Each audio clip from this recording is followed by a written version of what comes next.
Hello everyone, welcome back. तो आज हम सॉल्व करने वाले practical example 5 on single entry system. तो फिर से उन्होंने क्वेश्चन में कहा है miss pizza keeps her books on single entry system and disclose the following information of her business. तो उसमें उन्होंने आपको पर्टिकुलर्स 1 अप्रैल 17 की वैल्यूज़ दी है, 31 मार्च 2018 की वैल्यूज़ दी है। तो इनसे हमें करना क्या होगा, तो इन वैल्यूज़ को लेके हमें opening statement of affairs, closing statement of affair prepare करना पड़ेगा। ओपनिंग स्टेटमेंट ऑफ अफेयर्स की डेट बनेगी 1 अप्रैल 17 जो फर्स्ट अमाउंट कॉलम की डेट है। क्लोजिंग स्टेटमेंट ऑफ अफेयर्स की डेट बनेगी 31 मार्च 2018 एंड 31 मार्च 2018 ही हमारा करंट ईयर एंड होगा जिसके लिए हमें प्रॉफिट या नुकसान फाइंड आउट करना है। तो क्वेश्चन का स्ट्रक्चर देखो, वैसे टेबल दिया है जिसमें एसेट्स लायबिलिटीज है, फिर नीचे एडिशनल इन्फॉर्मेशन या सिंपल एडजस्टमेंट्स दिए है एंड उसके नीचे उन्होंने कहा है prepare opening statement of affairs, closing statement of affairs and statement of profit और loss for the year ended 31 March 2018। तो फिर से वही 3 स्टेटमेंट्स प्रिपेयर करके उनको देने हैं। तो मैं आ रहा हूँ ऑन द फर्स्ट पेज में ड्रॉ कर रहा हूँ opening statement of affairs and closing statement of affairs. तो फर्स्ट पेज पर ये 2 स्टेटमेंट ऑफ अफेयर्स बन गए, statement of affairs as on 31 March 17 and statement of affairs as on 31 March 18। ये दोनों हम किसके बुक्स में बना रहे हैं, तो मिस पिज़्ज़ा के बुक्स में बना रहे हैं, राइट। फिर नेक्स्ट पेज पर मैं आ रहा हूँ, मैं ड्रॉ कर रहा हूँ स्टेटमेंट ऑफ प्रॉफिट और loss for the year ended 31 March 2018। तो ये 2 पेजेस का फॉर्मेट सबका रेडी होना चाहिए। अब हम सबसे पहले क्या प्रिपेयर करेंगे, तो हम फर्स्ट पेज के opening statement of affairs and closing statement of affairs को कंप्लीट करेंगे, ओपनिंग कैपिटल फाइंड आउट करेंगे, क्लोजिंग कैपिटल फाइंड आउट करेंगे। तो उसके लिए मैं बस टेबल जो उन्होंने क्वेश्चन में दिया है इसे बेस लूंगा, इनके आइटम्स को पढ़ाऊंगा, उनको मैं एसेट है या लायबिलिटी है उस हिसाब से डिवाइड करूंगा। पिछले साल के एसेट्स पिछले साल के स्टेटमेंट ऑफ अफेयर्स में जाएंगे, इस साल के एसेट्स इस साल के स्टेटमेंट ऑफ अफेयर्स में जाएंगे, या लायबिलिटीज होगी तो पिछले साल की लायबिलिटीज इस साल की लायबिलिटी, बस ऊपर नीचे अमाउंट्स को लिखना है लायबिलिटी और एसेट्स को डिवाइड करके। तो पहला आइटम उन्होंने आपको दिया debtor which is nothing but asset. तो उठा के मैं दोनों साल के एसेट्स में लिख रहा हूँ, डेटर्स 25,000, डेटर्स 45,000। डेटर्स के बाद investment is again my asset. पिछले साल इन्वेस्टमेंट कुछ भी नहीं थे, इस साल इन्वेस्टमेंट 40,000 है, तो केवल मैं 40,000 के इन्वेस्टमेंट्स को उठा के करंट ईयर के स्टेटमेंट ऑफ अफेयर्स में लिख रहा हूँ इन्वेस्टमेंट्स ₹40,000। पिछले साल कुछ भी लिखने की जरूरत नहीं क्योंकि पिछले साल इन्वेस्टमेंट नहीं थे। इन्वेस्टमेंट के बाद plant and machinery is again asset. तो उठाओ प्लांट एंड मशीनरी 10,000 पिछले साल and plant and machinery 10,000 current year. ये पिछले साल का स्टेटमेंट ऑफ अफेयर्स है, ये करंट ईयर का स्टेटमेंट ऑफ अफेयर्स है। आप ओपनिंग को पिछला साल भी कह सकते हो एंड क्लोजिंग को आप करंट ईयर भी कह सकते हो। तो प्लांट एंड मशीनरी दोनों स्टेटमेंट ऑफ अफेयर्स में मैंने रिकॉर्ड कर दिया। प्लांट एंड मशीनरी के बाद क्रेडिटर्स इज माय लायबिलिटी। तो पिछले साल की लायबिलिटी में 30,000, करंट ईयर की लायबिलिटी में 33,000। क्रेडिटर्स के बाद स्टॉक इज माय एसेट। तो पिछले साल stock ₹32,000, current year stock 35,000। Stock के बाद cash at bank is my asset. तो पिछले साल cash at bank 16,000, current year cash at bank ₹50,000। Cash at bank के बाद अगला आइटम है bills payable is my liability. तो पिछले साल bills payable ₹5,000, current year bills payable ₹8,000। Very simple. ये सॉल्व नो, ये मैंने आपको होमवर्क के लिए कहा था कि ये सॉल्व करके रखो, opening capital closing capital find out करो। सिंपल, मैंने सारे आइटम्स पढ़े, एसेट्स एंड लायबिलिटीज में डिवाइड किया, पिछले साल के एसेट्स करंट ईयर के एसेट्स, पिछले साल की लायबिलिटीज करंट ईयर की लायबिलिटी। तो टेबल में दिए हुए आइटम हमने सारे पोस्ट कर लिए। अब बस हमें इन दोनों स्टेटमेंट ऑफ अफेयर्स को क्या करना है, बैलेंस करना है। तो सबसे पहले मैं बैलेंस करूंगा opening statement of affairs. Again balance कैसे करना है आपको पता है, अगर डाउट है तो लास्ट लेक्चर देखो जिसमें मैंने आपको डिटेल दिखाया कि बैलेंसिंग कैसे करना है। अगर आप बैलेंसिंग आता है आपको, तो जैसे हम लेजर को बैलेंस करते हैं वैसे ही बैलेंस करेंगे कि रफली हम एसेट्स की टोटल करेंगे, लायबिलिटीज की टोटल करेंगे, बड़ी वैल्यू दोनों तरफ लिखेंगे, बड़े में से छोटी वैल्यू सब ट्रैक करेंगे और आपको बैलेंसिंग फिगर मिल जाएगा। तो अगर आप ओपनिंग स्टेटमेंट ऑफ अफेयर्स को बैलेंस करोगे तो आपको बैलेंसिंग फिगर मिल रहा है ₹48,000। Assets minus liability you will get ₹48,000।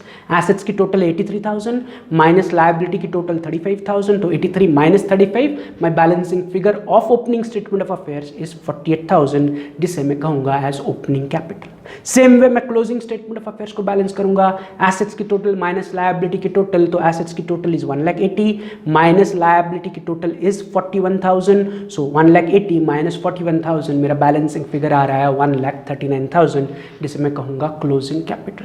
तो ओपनिंग स्टेटमेंट ऑफ अफेयर्स में मुझे ओपनिंग कैपिटल मिला 48,000, क्लोजिंग स्टेटमेंट ऑफ अफेयर्स में मुझे क्लोजिंग कैपिटल मिला 1,39,000। Very simple. अब हम क्या करेंगे, ओपनिंग क्लोजिंग कैपिटल मिल गया, अब हमें स्टेटमेंट ऑफ प्रॉफिट और लॉस को प्रिपेयर करना पड़ेगा। तो मैं आ रहा हूँ ऑन द सेकंड पेज जिसमें हम स्टेटमेंट ऑफ प्रॉफिट और लॉस प्रिपेयर कर रहे हैं, जिसमें हमेशा पहले लाइन पर मैं क्या लिखूंगा, क्लोजिंग कैपिटल। तो where is my closing capital, तो क्लोजिंग स्टेटमेंट ऑफ अफेयर्स में देखो क्लोजिंग कैपिटल इज 1,39,000, उठाओ क्लोजिंग कैपिटल के सामने लिख लो 1,39,000, सिंपल। क्लोजिंग कैपिटल उठाया एंड स्टेटमेंट ऑफ प्रॉफिट और लॉस में फर्स्ट लाइन पर लिख लिया 1,39,000। ईच एंड एवरी क्वेश्चन में हम यही कर रहे हैं एंड इसके बाद ईच एंड एवरी क्वेश्चन में हमें यही करना है, राइट। तो क्लोजिंग कैपिटल मिल गया। अब क्लोजिंग कैपिटल में हम इमीडिएटली क्या ऐड करते हैं, add drawings during the year. क्या ऐड करते हैं, ड्रॉइंग्स ड्यूरिंग द ईयर। तो क्वेश्चन में जो एडजस्टमेंट्स है उसमें चेक करो कि क्या आपके पास ड्रॉइंग्स है क्या। तो ये आपकी 5 एडजस्टमेंट है, इसमें कहीं पर आपको ड्रॉइंग्स दिख रहा है क्या, the answer is yes. First adjustment मैंने लिखा है miss Fiza transferred ₹2,000 per month during the first half year and ₹1,000 per month for the second half year from business account to personal account। तो उन्होंने क्या कहा है कि जो फिजा है जिसके लिए हम स्टेटमेंट ऑफ अफेयर्स प्रिपेयर कर रहे हैं या जिसके लिए हम ये सारा फॉर्मेट बना रहे हैं या सिंगल एंट्री सिस्टम का सम सॉल्व कर रहे हैं, तो मिस फिजा ने क्या किया, अपने बिजनेस अकाउंट से हर महीना ₹2,000 पहले 6 महीने के लिए एंड बाद में 1,000 पर मंथ बाकी के 6 महीने के लिए, that is second half the year, business से निकाल लिए, राइट, पर्सनल अकाउंट में ट्रांसफर कर लिए।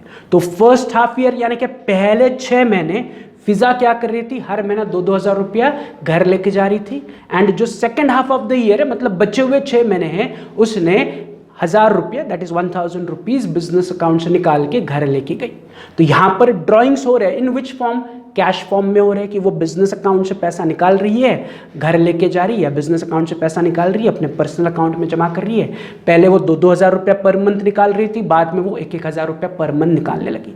2,000 रुपया उसने कितने महीने के लिए निकाले, 6 मंथ्स, हाफ ईयर यानी कि 6 मंथ्स। 1,000 रुपया कितने महीने के लिए निकाले, for 6 months, for the second half year यानी कि 6 मंथ्स के लिए। तो सिंपल ये जो ड्रॉइंग्स है इसे मैं यहाँ पर रिकॉर्ड करूंगा, बट मैं उसके पहले क्या लिख रहा हूँ, मैं लिख रहा हूँ drawings in cash. In cash के आगे मैं लिख रहा हूँ 2,000 into 6 which is nothing but 12,000, कि उसने फर्स्ट हाफ ईयर में 2,000 रुपया बिजनेस से निकाले, तो in cash withdrew 2,000 per month, ऐसे उसने फर्स्ट हाफ यानी कि 6 महीने के लिए निकाले, तो 2,000 into 6 इज नथिंग बट 12,000।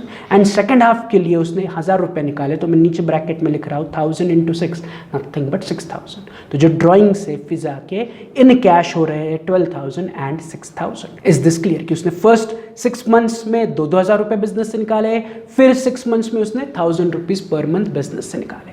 इसके अलावा अगर आप एडजस्टमेंट 3 पढ़ोगे तो एडजस्टमेंट 3 में कहा है she also took a goods worth ₹12,000 for private use.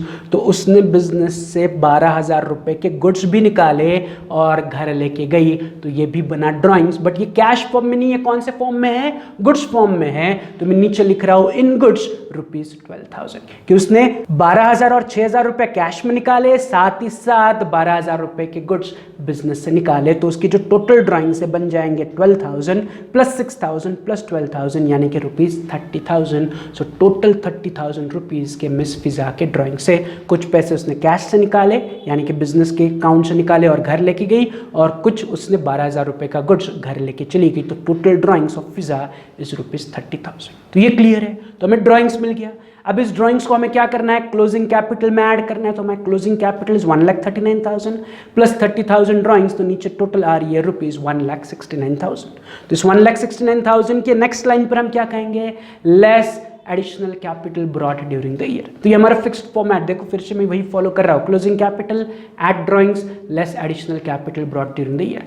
तो क्या फिजा ने इस साल कुछ कैपिटल बिजनेस में इंट्रोड्यूस किया है क्या, तो यस, एडजस्टमेंट 2 में उन्होंने कहा है she sold her private asset for ₹40,000 and bought the proceeds into her business. उसने अपनी प्राइवेट प्रॉपर्टी, प्राइवेट एसेट बेची, जो उसकी प्राइवेट थी, बिजनेस की नहीं थी, और वो पैसे उसने बिजनेस में इंट्रोड्यूस किए या वो बिजनेस में इन्वेस्ट किए। तो अपने पर्सनल पैसे, प्राइवेट एसेट बेचने पर जो पैसे मिले थे वो उसने बिजनेस में इन्वेस्ट किए, तो ये बन गया उसके लिए एडिशनल कैपिटल। तो ये 40,000 हमें रिकॉर्ड करना पड़ेगा as additional capital brought during the year. तो जो हमने स्टेटमेंट लिखा है less additional capital brought during the year, उसके सामने मैं लिख रहा हूँ ₹40,000 कि फिजा ने इस साल बिजनेस में 40,000 रुपया कैपिटल इंट्रोड्यूस किया। तो वो एज अ स्टेटमेंट हमें सब्ट्रैक्ट करना पड़ेगा या एज अ फॉर्मूला हमें से सब्ट्रैक्ट करना पड़ेगा। तो 1,69,000 माइनस 40,000 मुझे नीचे आंसर मिलेगा एज 1,29,000, जिसे मैं कहूँगा एडजस्टेड क्लोजिंग कैपिटल।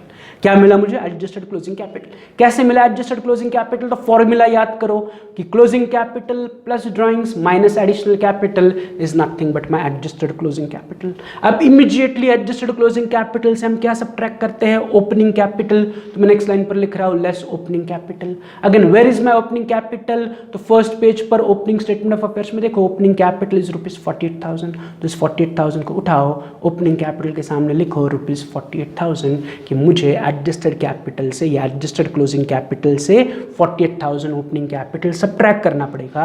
तो adjusted closing capital 1,29,000 minus opening capital 48,000, मेरा नीचे आंसर बच रहा है ₹81,000, जिसे हम कहेंगे प्रॉफिट बिफोर एडजस्टमेंट। क्या कहेंगे? प्रॉफिट बिफोर एडजस्टमेंट, क्योंकि क्वेश्चन में और भी एडजस्टमेंट है, तो इसको मैं कहूंगा 81,000 को कहूंगा प्रॉफिट बिफोर एडजस्टमेंट। तो अभी भी हमारे पास कौन से एडजस्टमेंट पेंडिंग है? तो अगर आप क्वेश्चन में देखोगे तो एडजस्टमेंट 1 हमने सॉल्व कर लिया एज ड्राइंग्स, एडजस्टमेंट 2 हमने सॉल्व कर लिया एज एडिशनल कैपिटल, एडजस्टमेंट 3 हमने सॉल्व कर लिया as drawings, adjustment 4 and 5 pending है। एडजस्टमेंट 4 में कहा है कि प्लांट एंड मशीनरी को डेप्रिसिएट करो, एडजस्टमेंट 5 में कहा है कि आरडीडी प्रोवाइड करो ऑन डेटर्स। तो ये दोनों एडजस्टमेंट अभी भी पेंडिंग है। बट अगर आप इन दोनों एडजस्टमेंट्स को देखोगे तो ये दो एडजस्टमेंट्स हमारे लिए फायदे वाली एडजस्टमेंट है या नुकसान वाली एडजस्टमेंट है? तो answer is depreciation is loss of a business and RDD is also loss of a business. तो adjustment 4 and 5 both constitute as my loss। तो मैं अपने प्रॉफिट और लॉस के स्टेटमेंट में इन दोनों एडजस्टमेंट को सॉल्व करने के लिए स्टेटमेंट लिख रहा हूँ less expenses and losses during the year, कि depreciation is also my loss, वो मैं लॉसेस के नीचे लिखूंगा, RDD is also my loss, वो मैं लॉसेस एंड एक्सपेंसेस के नीचे लिखूंगा। बट द क्वेश्चन इज कि कितना डेप्रिसिएशन और कितना आरडीडी, तो आई नीड टू कैलकुलेट। तो एडजस्टमेंट 4 के हिसाब से मुझे प्लांट एंड मशीनरी को 10% से डेप्रिसिएट करना है। तो जो टेबल है हमारे पास उसमें देखो प्लांट एंड मशीनरी हमारे पास है 10,000, तो बस मुझे 10,000 पर 10% डेप्रिसिएशन चार्ज करना है। तो 10,000 का 10% इज नथिंग बट 1,000। तो 1,000 is my loss by depreciating the plant and machinery. तो इस 1,000 लॉस को मैं उठा रहा हूँ एंड अपने एक्सपेंसेस एंड लॉसेस के नीचे लिख रहा हूँ एज कि depreciation on plant and machinery ₹1,000, कि मुझे प्लांट एंड मशीनरी को डेप्रिसिएट करने पर 1,000 का नुकसान हुआ। तो ये मेरी एडजस्टमेंट 4 सॉल्व हो गई। अब एडजस्टमेंट 5 में उन्होंने क्या कहा है कि आरडीडी प्रोवाइड करो ऑन डेटर्स एट 5%। तो क्वेश्चन में देखो मेरे पास डेटर्स अवेलेबल है ₹45,000।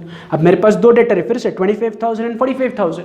तो हम आरडीडी कौन से डेटर्स पर प्रोवाइड करेंगे? तो जैसे मैंने आपको लास्ट एग्जाम्पल के वक्त कहा था कि हम आरडीडी हमेशा क्लोजिंग वैल्यू पर प्रोवाइड करेंगे, कि 25,000 यानी कि ओपनिंग डेटर्स है, साल की शुरुआत वाले डेटर्स है, 45,000 यानी कि क्लोजिंग डेटर है, साल के एंड वाले डेटर है। तो हमेशा आरडीडी हमें क्लोजिंग डेटर्स पे कैलकुलेट करनी है। माय क्लोजिंग डेटर्स आर 45,000, तो 45,000 का 5% बिकेम माय आरडीडी। तो कितना? तो 45,000 का 5% इज नथिंग बट 2,250। तो RDD on debtors is 2,250। RDD मेरा नुकसान है, तो मैं नुकसान के नीचे उसे लिख रहा हूँ as reserve for doubtful debts ₹2,250। तो इसके साथ साथ मेरा एडजस्टमेंट 5 एंड सारे एडजस्टमेंट सॉल्व हो गए। अब बस मुझे इन दोनों खर्चे की टोटल आउटर कॉलम में लेके जानी है। तो 1000 प्लस 2,250 इज नथिंग बट 3,250। तो मेरा टोटल नुकसान because of the unsolved adjustment is 3,250। तो इन एडजस्टमेंट्स को मैं क्या करूंगा? प्रॉफिट बिफोर एडजस्टमेंट से सब्ट्रैक्ट करूंगा विच इज 81,000। तो 81,000 माइनस 3,250 मेरा नीचे फाइनल आंसर आ रहा है 77,750, जिसे मैं कहूँगा net profit during the year. Simple, right? तो लास्ट एग्जांपल में जिस प्रकार से हमने सम सॉल्व किया था उसी प्रकार से मैंने सम सॉल्व किया। ओपनिंग कैपिटल फाइंड आउट किया, क्लोजिंग कैपिटल फाइंड आउट किया, स्टेटमेंट ऑफ प्रॉफिट और लॉस प्रिपेयर किया, जिसमें मैंने बस फॉर्मूला यूज किया, closing capital eight drawings less additional capital less opening capital, profit before adjustment मिला। फिर एडजस्टमेंट एनालाइज की, उसमें देखा कि खर्चा है या फायदा है, तो हमें बस 2 ही एडजस्टमेंट मिली, depreciation on plant and machinery and reserve for doubtful debts. ये दोनों हमारे लिए लॉस है, खर्चे है, उनकी वैल्यूज कैलकुलेट की एंड फाइनल आंसर मुझे मिल गया as net profit during the year. इसे फिर से चाहिए तो और एक बार रिवाइज करो। This is our final answer for practical number 5। अब फटाफट चलते हैं on the next question which is practical example 8। कौन सा क्वेश्चन है? Practical example 8। फिर से क्वेश्चन का स्ट्रक्चर देखोगे तो उन्होंने वही आपको एक टेबल दिया है, अप्रैल 16 की वैल्यूज दी है, मार्च 17 की वैल्यूज दी है। तो मार्च 17 is the current year and and April 16 is nothing but the beginning of the year. तो फिर से जब हम स्टेटमेंट ऑफ अफेयर्स बनाएंगे तो फर्स्ट अप्रैल 16 का एक स्टेटमेंट ऑफ अफेयर्स बनाएंगे जिसे हम ओपनिंग स्टेटमेंट ऑफ अफेयर्स कहेंगे, एंड 31 मार्च के स्टेटमेंट ऑफ अफेयर्स को क्लोजिंग स्टेटमेंट ऑफ अफेयर्स कहेंगे, राइट। तो फर्स्ट अप्रैल 16, 31 मार्च 17 की वैल्यूज है, राइट। जो पर्टिकुलर्स में है उसमें से कुछ आइटम्स एसेट्स बनेंगे, कुछ आइटम्स लायबिलिटी बनेंगे। फिर से नीचे कुछ इंफॉर्मेशन दी आपको एंड नीचे कहा है कि prepare opening statement of affairs, closing statement of affairs and statement of profit और loss for the year ended 31 March 17। तो सिंपल हमें क्या करना है, वही 3 स्टेटमेंट्स प्रिपेयर करके उनको देना है, opening statement of affairs, closing statement of affairs and statement of profit और लॉस। तो पहले हम फॉर्मेट रेडी करते हैं, फिर जो दिया हुआ टेबल है उससे हम opening statement of affairs, closing statement of affairs में पोस्ट करते हैं, closing capital, opening capital find out करते हैं, फिर प्रॉफिट एंड लॉस कैलकुलेट करते हैं। तो मैं फॉर्मेट रेडी करने के लिए फर्स्ट पेज पर आ रहा हूँ जिसमें मैं ड्रॉ कर रहा हूँ in the books of Ganesh opening statement of affairs as on 31 March 16 और you can write first April 16 and closing statement of affairs as on 31 March 17। जो ओपनिंग स्टेटमेंट ऑफ अफेयर है उसकी डेट आप 31 मार्च 16 भी रख सकते हो या 1 अप्रैल 2016 भी रख सकते हो, राइट। तो ये फर्स्ट पेज का फॉर्मेट हुआ। Come to the second page जिस पर हम ड्रॉ करेंगे स्टेटमेंट ऑफ प्रॉफिट और loss as usual for the year ended 31 March 17, जो मेरा करंट ईयर का एंड है 31 मार्च 17। तो ये 2 पेजेस का फॉर्मेट रेडी हो गया। अब मुझे क्या करना है, जो दिया हुआ टेबल है उन्हें पोस्ट करना है into our opening statement of affairs and closing statement of affairs. तो एक एक करके आइटम को पढ़ते हैं, उसे अपने रेस्पेक्टिव ईयर में रेस्पेक्टिव जगह दैट इज एसेट या लायबिलिटी वहां पर पोस्ट करते हैं। जैसे कि cash in hand is my asset, तो पिछले साल cash in hand 15,000, current year cash in hand ₹22,000। Simple. Cash in hand के बाद cash at bank is my asset, पिछले साल cash at bank 30,000, current year cash at bank 45,000। Cash at bank के बाद stock is asset, पिछले साल stock ₹8,000, current year stock ₹13,000। Stock के बाद फर्नीचर इज माई एसेट, पिछले साल furniture 20,000, current year furniture 20,000। Simple, इसमें ज्यादा कुछ डिफिकल्ट नहीं है, यस और नो। आप पॉज करके पूरा ओपनिंग कैपिटल क्लोजिंग कैपिटल तक का कैलकुलेशन कर सकते हो, फिर अगला पार्ट प्ले कर सकते हो। फर्नीचर के बाद है plant and machinery, again asset, पिछले साल plant and machinery 90,000, current year plant and machinery 1,10,000। Plant and machinery के बाद बिल्डिंग इज एसेट, पिछले साल बिल्डिंग 50,000, करंट ईयर में भी बिल्डिंग 50,000। बिल्डिंग के बाद डेटर्स इज अगेन एसेट, पिछले साल debtors ₹27,000, current year debtors ₹38,000। Debtors के बाद क्रेडिटर इज आर लायबिलिटी, तो पिछले साल क्रेडिटर ₹8,000, करंट ईयर में क्रेडिटर्स ₹10,000। सिंपल।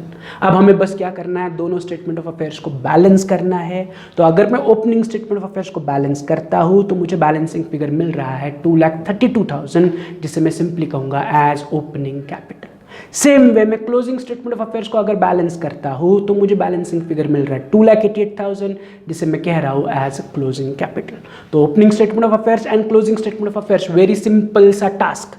यस और नो, जो दिया हुआ टेबल है बस उसको पढ़ो, एसेट्स को एसेट्स में लिखो, लायबिलिटीज को लायबिलिटीज में लिखो, दोनों स्टेटमेंट ऑफ अफेयर्स को क्लोज करो, ओपनिंग कैपिटल फाइंड आउट करो, क्लोजिंग कैपिटल फाइंड आउट करो। यह हमारा बेसिक सिंपल सा काम हो गया। अब अगला टास्क क्या है हमारा, अब अगला टास्क है कि हमें जो प्रॉफिट एंड लॉस का स्टेटमेंट है इसे कंप्लीट करना है। तो इसे कंप्लीट करने के लिए फिर से हम शुरुआत करेंगे with closing capital, that is capital at the end of the year. So how much is my closing capital, तो माई क्लोजिंग कैपिटल इज 2,88,000, तो उसको उठाओ and statement of profit loss में लिख लो 2,88,000। क्लोजिंग कैपिटल कहाँ से मिला, क्लोजिंग स्टेटमेंट ऑफ अफेयर से मिला, तो बस मैंने उठाया एंड उसे स्टेटमेंट ऑफ प्रॉफिट और लॉस में रिकॉर्ड कर लिया। हमेशा हम हमारा प्रॉफिट एंड लॉस का स्टेटमेंट शुरू करते हैं विद क्लोजिंग कैपिटल। इससे पहले हमने जितने सम सॉल्व किए, हर एक सम में हमने यही किया कि हमने हमारा प्रॉफिट एंड लॉस का स्टेटमेंट की शुरुआत की विद क्लोजिंग कैपिटल। अब क्लोजिंग कैपिटल के बाद हम इमीडिएटली इसमें क्या ऐड करते हैं, ड्राइंग्स। तो मैं नीचे लिख रहा हूं add drawings during the year. तो अब ड्राइंग्स कहां पर है, तो जो क्वेश्चन में टेबल के नीचे एडजस्टमेंट दी है उसमें चेक करो कि क्या कोई ड्राइंग्स है क्या। तो ये आपको क्वेश्चन के नीचे दी हुई एडजस्टमेंट्स है। तो इसमें अगर आप ध्यान से देखोगे तो फर्स्ट लाइन में उन्होंने कहा है during the year he has withdrawn 25,000 for his private purpose and goods ₹3,000 for house hold use. तो वेरी क्लियरली उन्होंने फर्स्ट स्टेटमेंट में कहा है कि जो मिस्टर गणेश है उसने 25,000 बिजनेस से विड्रॉ किए प्राइवेट पर्पस के लिए एंड उसने साथ ही साथ 3,000 रुपए के गुड्स हाउस होल्ड यूज के लिए निकाल लिए, तो ये दोनों भी उसके लिए ड्राइंग्स है। तो 25,000 is the drawings in form of cash and 3,000 is the drawings in form of goods. तो इन दोनों को मुझे ड्राइंग्स ड्यूरिंग द ईयर के नीचे लिखना पड़ेगा कि जो 25,000 है वो कैश फॉर्म में है एंड जो 3,000 है वो गुड्स फॉर्म में है। तो जो 25,000 उसने कैश फॉर्म में निकाले उसको मैं रिकॉर्ड कर रहा हूँ as drawings in cash ₹25,000 and जो 3,000 गुड्स फॉर्म में उसको उठा के मैं लिख रहा हूँ कि drawings in form of goods ₹3,000। तो उसकी जो टोटल ड्राइंग्स है वो बन जाएंगे 25,000 प्लस 3,000, आउटर कॉलम में ₹28,000 कि गणेश ने टोटली 28,000 रुपए के गुड्स एंड कैश बिजनेस से निकाल ली। 3,000 के गुड्स एंड 25,000 कैश, टोटल 28,000 का उसने ड्राइंग्स कर लिया। और इस ड्राइंग्स को हमें क्या करना है, क्लोजिंग कैपिटल में ऐड करना है। तो क्लोजिंग कैपिटल 2,88,000 प्लस ड्राइंग्स 28,000 दोनों मिला के टोटल नीचे आ रहा है 3,16,000। ये हमारा सब टोटल है कि क्लोजिंग कैपिटल में मैंने ड्राइंग्स ऐड किया, मिला 3,16,000। अब मुझे उसमें से क्या सब्ट्रैक्ट करना है, next item that is additional capital during the year. तो मैं नीचे लिख रहा हूँ less additional capital during the year, हमारा fixed format, closing capital add drawings less additional capital. तो क्वेश्चन में चेक करो कि क्या एडिशनल कैपिटल क्वेश्चन में दिया हुआ है क्या, तो अगर आप एडजस्टमेंट में चेक करोगे तो yes, in first paragraph last sentence में उन्होंने कहा है ही sold his house hold furniture for 4,000 and deposited the same amount in the business bank account. तो जो गणेश था उसने अपना घर का फर्नीचर बेचा जो पर्सनल था, तो पर्सनल फर्नीचर बेचा एंड पर्सनल फर्नीचर बेच के जो पैसे आए थे वो उसने बिजनेस बैंक अकाउंट में जमा कर लिए। तो नथिंग बट पर्सनल पैसे आप बिजनेस में लेके आते हो तो उसे कहते हैं कैपिटल। तो गणेश ने इस साल 4,000 रुपया बिजनेस में कैपिटल इंट्रोड्यूस किया, तो ये उसका बन गया इस साल का एडिशनल कैपिटल। तो इस 4,000 को उठा रहा हूँ and additional capital brought during the year के सामने लिख रहा हूँ ₹4,000 कि additional capital brought during the year ₹4,000। इसको मुझे क्या करना है, ऊपर की वैल्यू से सब्ट्रैक्ट करना है। तो 3,16,000 माइनस एडिशनल कैपिटल 4,000, मुझे नीचे आंसर मिल रहा है 3,12,000 एज एडजस्टेड क्लोजिंग कैपिटल। तो एडजस्टेड क्लोजिंग कैपिटल मिल गया। अब इमीडिएटली एडजस्टेड क्लोजिंग कैपिटल से हम क्या सब्ट्रैक्ट करते हैं, ओपनिंग कैपिटल। तो मैं नीचे लिख रहा हूँ लेस ओपनिंग कैपिटल कि adjusted capital less opening capital, इसे फॉर्मूला के तौर पर लर्न करो। Adjusted capital less opening capital, तो where is my opening capital, तो ओपनिंग स्टेटमेंट ऑफ अफेयर्स में अवेलेबल है, देखो 2,32,000। तो 2,32,000 को उठाओ एंड ओपनिंग कैपिटल के सामने लिखो ₹2,32,000 कि मेरा एडजस्टेड क्लोजिंग कैपिटल इज 3,12,000, मुझे उसमें से ओपनिंग कैपिटल 2,32,000 सब्ट्रैक्ट करना है। तो मेरा नेट वैल्यू नीचे बच रहा है 80,000, जिसे मैं कहूँगा प्रॉफिट बिफोर एडजस्टमेंट कि एडजस्टमेंट के पहले का प्रॉफिट कितना है 80,000। अब मुझे एडजस्टमेंट कौन से पेंडिंग है उन पर कॉन्सेंट्रेट करना पड़ेगा। तो फिर से जो एडजस्टमेंट दिए उसमें देखो कि जो पहला पैराग्राफ था उसमें उन्होंने ड्राइंग्स एंड एडिशनल कैपिटल के बारे में दिया था, वो हमने सॉल्व कर लिया। इन द लास्ट पैराग्राफ उन्होंने कहा है provide depreciation on plant and machinery at 10%, assume additions were made on 1st October 16 and furniture at 5%। तो यहाँ पर हमारी अभी भी दो एडजस्टमेंट पेंडिंग है, एक कि मुझे प्लांट एंड मशीनरी को 10% से डेप्रिसिएट करना है एंड दूसरा मुझे फर्नीचर को 5% से डेप्रिसिएट करना है। तो अगर डेप्रिसिएशन देखोगे सोचोगे तो depreciation is always are loss expenses, यहाँ पर कोई फायदे वाली एडजस्टमेंट नहीं है। अभी तक हमने जितने भी सम सॉल्व किए अभी तक उसमें कहीं पर भी हमें फायदे वाली एडजस्टमेंट अभी तक नहीं मिली। आने वाले क्वेश्चंस में आएगी कि प्रॉफिट वाली एडजस्टमेंट। तो यहाँ पर देखोगे तो डेप्रिसिएशन है, दोनों भी डेप्रिसिएशन है, प्लांट एंड मशीनरी को भी डेप्रिसिएट करना है, फर्नीचर को भी डेप्रिसिएट करना है। तो यहाँ पर फायदा नहीं बन रहा है, ये दोनों हमारे लिए बन गया नुकसान। तो नुकसान को रिकॉर्ड करने के लिए मैं अपने प्रॉफिट और लॉस के स्टेटमेंट में लिख रहा हूँ less expenses and losses during the year कि मेरे कौन से एक्सपेंस लॉसेस है कि प्लांट एंड मशीनरी का डेप्रिसिएशन मेरा लॉस है एंड फर्नीचर का डेप्रिसिएशन भी मेरा लॉस है। अब मुझे इन दोनों को कैलकुलेट करना पड़ेगा कि भाई मेरा डेप्रिसिएशन कितना है। तो सबसे पहले हम कैलकुलेट करते हैं ऑन प्लांट एंड मशीनरी। तो जो टेबल है उसमें देखो कि मेरे पास प्लांट एंड मशीनरी है 90,000 एंड 1,10,000, दो वैल्यूज है। दो वैल्यूज कैसी, तो एक साल के शुरुआत वाली वैल्यू और एक साल के एंड वाली वैल्यू। तो साल के शुरुआत में हमारे पास प्लांट एंड मशीनरी थी 90,000, वो साल के एंड में हो गई 1,10,000। कैसे, प्लांट एंड मशीनरी इंक्रीज हुई। तो इसका सिंपल जवाब है कि आपके पास साल के शुरुआत में प्लांट एंड मशीनरी 90 थी, वो साल के एंड में 1,10,000 इसलिए हुई क्योंकि आपने इस साल नई प्लांट एंड मशीनरी खरीदी। ये कैसे पता चला, तो इट इज़ वेरी सिंपल ना, 90,000 के प्लांट एंड मशीनरी इंक्रीज होकर 1,10,000 हुई। तो एसेट कैसे इंक्रीज होगी, जादू से तो इंक्रीज नहीं हो सकती, ये और नो कि asset can not be increase with magic. तो फिर एसेट इंक्रीज होने का रीज़न क्या है, तो हमने एसेट परचेस की। मैंने इस साल नई प्लांट एंड मशीनरी परचेस की और इसके बारे में उन्होंने आपको क्वेश्चन में भी क्लू दिया है। अगर आप एडजस्टमेंट ठीक से पढ़ोगे तो उन्होंने कहा है provide depreciation on plant and machinery at 10% assuming, bracket में देखो, assuming additions were made on 1 October 2016 की जो एडिशंस है प्लांट एंड मशीनरी में, दिख ही रहा है ना कि साल के शुरुआत में हमारे पास 90,000 की प्लांट एंड मशीनरी थी जो साल के एंड में 1,10,000 पे चली गई। मतलब इस साल हमने प्लांट एंड मशीनरी में कुछ नई मशीनरी ऐड की। तो ये जो नई मशीनरी हमने ऐड की वो 1 अक्टूबर 16 को ऐड की। तो जब हम डेप्रिसिएशन चार्ज करेंगे ऑन प्लांट एंड मशीनरी तो हमें इन दोनों मशीन पर सेपरेट, यानी कि साल की शुरुआत वाली मशीन पर सेपरेट एंड जो हमने इस साल उसमें एडिशन किया उस पर सेपरेट कैलकुलेशन दिखाना पड़ेगा।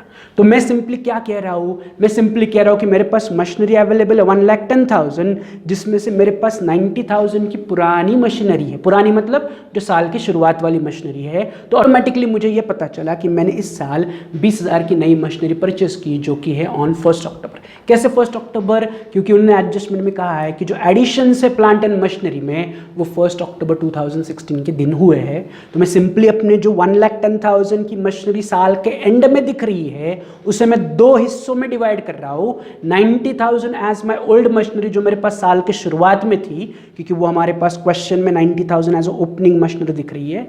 तो 1,10,000 में से 90,000 मेरे पास थी, तो मैंने कितना उसमें और ऐड किया, तो 20,000 की मशीन मैंने ऐड की। जो कब ऐड की, तो एज पर एडजस्टमेंट मैंने 1 अक्टूबर 16 को उसे ऐड किया।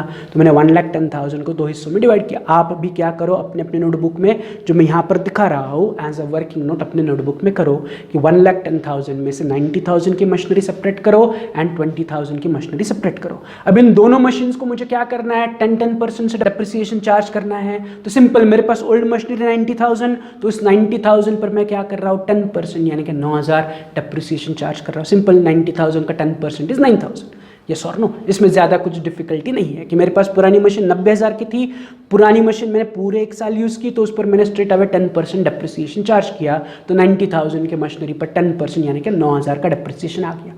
ऑन दी अदर हैंड 20,000 की machinery is a new machinery, तो आई नीड टू चेक कि नई मशीनरी मैंने कितने महीने के लिए यूज़ की। जब भी नई मशीनरी पर डेप्रिसिएशन आप कैलकुलेट करते हो तो हमें उसका स्पेसिफिक पीरियड कैलकुलेट करके उतने ही पीरियड का उस पर डेप्रिसिएशन चार्ज करना है। तो नई मशीनरी हमने परचेस की 1 अक्टूबर 16 को, हमारा ईयर एंड हो रहा है 31 मार्च 17। स्टेटमेंट ऑफ प्रॉफिट और लॉस की डेट देखो, for the year ended 31 March 17। तो नई मशीनरी हमने अक्टूबर 16 टू मार्च 17 यानी कि केवल 6 महीने के लिए यूज़ की, कि October 16 to March 17 is a period of 6 months. तो उस नए मशीनरी को मुझे केवल 6 महीने के लिए डेप्रिसिएट करना पड़ेगा। तो सिंपल, मेरे नए मशीनरी का डेप्रिसिएशन हो जाएगा 20,000 इंटू 10% इंटू 6/12। 20,000 की मशीनरी पर 10% से 6 महीने का डेप्रिसिएशन अगर आप कैलकुलेट करोगे तो मिल रहा है ₹1,000। सिंपल। तो पुराने मशीनरी का डेप्रिसिएशन 9,000, नए मशीनरी का डेप्रिसिएशन 1,000, दोनों मिला के अगर आप ऐड करोगे तो मेरा total depreciation on plant and machinery बन रहा है 10,000। तो उस टोटल डेप्रिसिएशन को उठा के मैं एक्सपेंसेस के नीचे लिख रहा हूँ as a depreciation on plant and machinery ₹10,000। 9,000 plus 1,000, total मेरा depreciation on plant and machinery बना 10,000। सिंपल है, क्लियर है, इजी है। चाहिए तो इस पार्ट को फिर से रिवाइज करो कि मैंने प्लांट एंड मशीनरी को दो हिस्सों में कैसे डिवाइड किया, old machinery and new machinery. तो मेरा प्लांट एंड मशीनरी का डेप्रिसिएशन हो गया, बट एडजस्टमेंट में अभी भी फर्नीचर का 5% डेप्रिसिएशन बाकी है। तो अगर आप एसेट्स में देखोगे या सिंपल जो आपके पास टेबल अवेलेबल है उसमें देखोगे तो हमारे पास 20,000 का फर्नीचर है। साल के शुरुआत में भी 20,000 था, साल के एंड में भी 20,000 है। मतलब इस साल ना आपने फर्नीचर में कुछ ऐड किया ना फर्नीचर से कुछ निकाला, तो मैं सिंपल 20,000 पर 5% डेप्रिसिएशन चार्ज करूंगा। तो 20,000 का 5% became ₹1,000 as my depreciation on furniture. तो depreciation on furniture is also my loss. तो उस ₹1,000 को उठा के मैं एक्सपेंसेस के नीचे लिख रहा हूँ as depreciation on furniture ₹1,000। Simple. तो जो एडजस्टमेंट में प्लांट एंड मशीनरी का डेप्रिसिएशन था हमने कैलकुलेट करके लिख लिया, फर्नीचर का डेप्रिसिएशन हमने कैलकुलेट किया उसे लिख लिया। अब इन दोनों खर्चों को ऐड करो, टोटल आउटर कॉलम में आ रही है ₹11,000। अब इस 11,000 को ऊपर की वैल्यू 80,000 से सब्ट्रैक्ट कर दो, 80 माइनस 11, नीचे फाइनल आंसर बच रहा है हमारा ₹69,000, जिसे मैं कहूँगा net profit during the year. कि मैंने एडजस्टमेंट सॉल्व की, दोनों खर्चे मैंने लिख लिए, उसकी टोटल बाहर ली, उसे मैंने प्रॉफिट बिफोर एडजस्टमेंट से सब्ट्रैक्ट किया, मुझे फाइनल आंसर मिला as net profit during the year ₹69,000। Very simple. इस पार्ट को फिर से प्रैक्टिकल एग्जाम्पल 8 को फिर से स्टार्ट टू एंड और एक बार रिवाइज करो, स्पेसिफिकली प्लांट एंड मशीनरी का डेप्रिसिएशन, राइट। अब मिलते हैं नेक्स्ट लेक्चर में। नेक्स्ट लेक्चर में हम सॉल्व करने वाले प्रैक्टिकल एग्जाम्पल ना, जो इसी के बाद वाला एग्जाम्पल है उसे पढ़ो, उसका opening statement of affair, closing statement of affair prepare करो, opening capital closing capital calculate करके रखो। कल आने के बाद हम उसे डिस्कस करके सॉल्व करते हैं। तो मिलते हैं इन नेक्स्ट लेक्चर, तब तक have a good day, see you, bye.